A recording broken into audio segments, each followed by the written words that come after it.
Hello there, Vlogging with Gibster back here for another video, where I have an update for the Ugalki region, Pokemon region that I have made based on Greece, where I am now going to be going through it and redesigning most of the designs.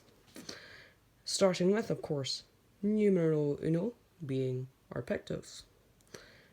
So I'd like to show you what the changes are to Arpektos and its evolution line.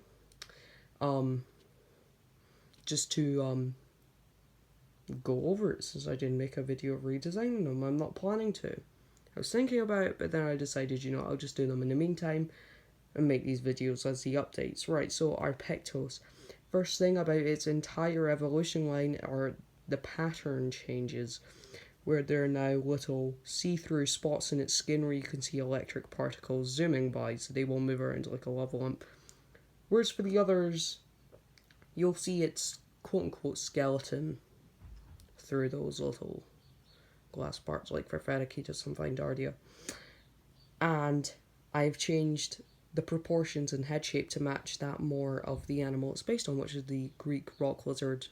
And I have changed the way the leaves are in the tail as well. Now, those won't carry over to the evolutions because those have their tail in a completely different way.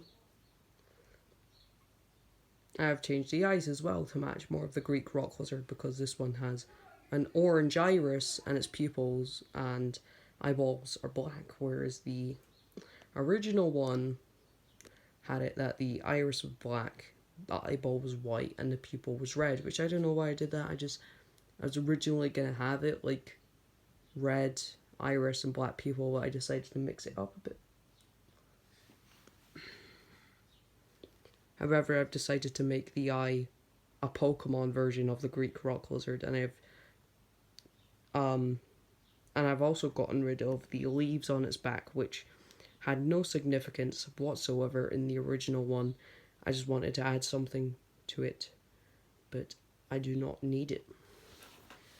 Next up is Faraquitos, and in here, same changes, eyes.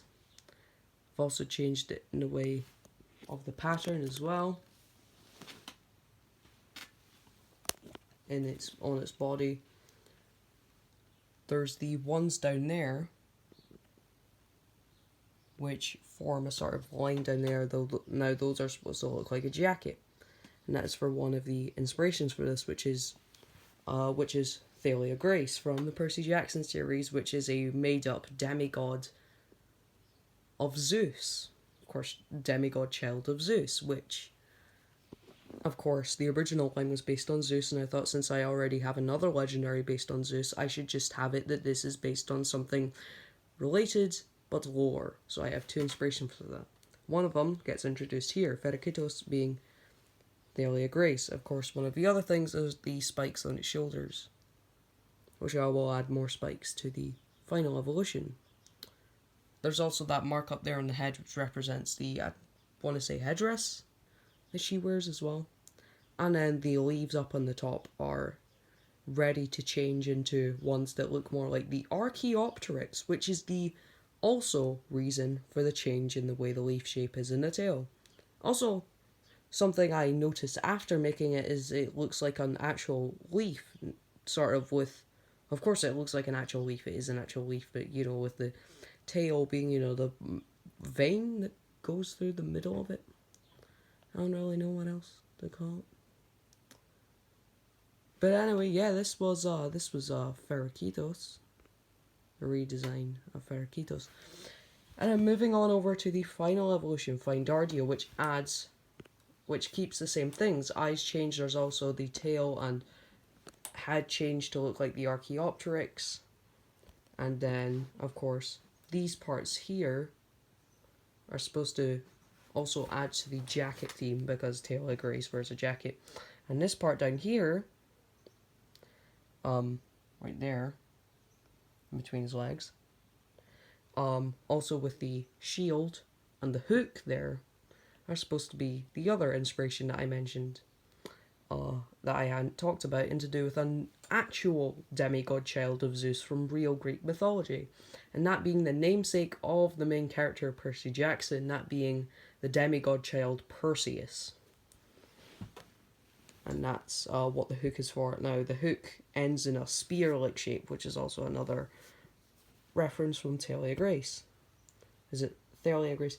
It's one of them. All I know, the movie's butchered the name. That's all I know.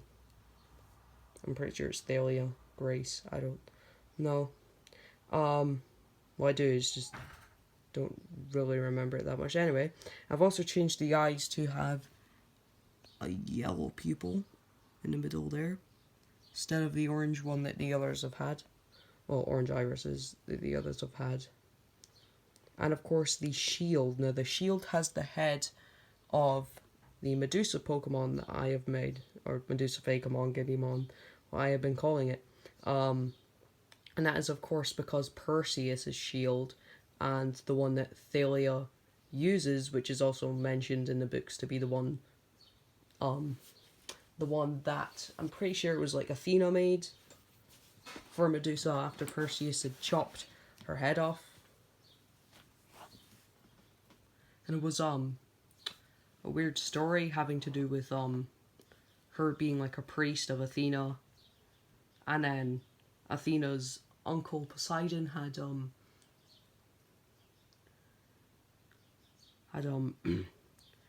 raped her, and then Athena punished her by turning her into Medusa. And then years later, Perseus chopped her head off, and Athena decided to carve her head into the shield because she was still a loyal person to Athena even after she transformed her into Medusa. But that is why it has that look on it, because of course the shield that he uses gifted to him by Athena. And then these two bits here are from the little like crown that he wears that has like feathers on it. Now I don't know all about Greek mythology, but they look like Hermes made them or something, but I don't know for sure, because you know they have feathers. And he's like, can't he fly or something? Like I haven't talked about Greek mythology in a while, so I've forgotten a lot of things for those of you who are like very into it. But you know what I say to you? Wait, it look up bad there. But anyway, that has been this video of the redesign of the Arpektos line. There will be no Godly Awakened forms anymore,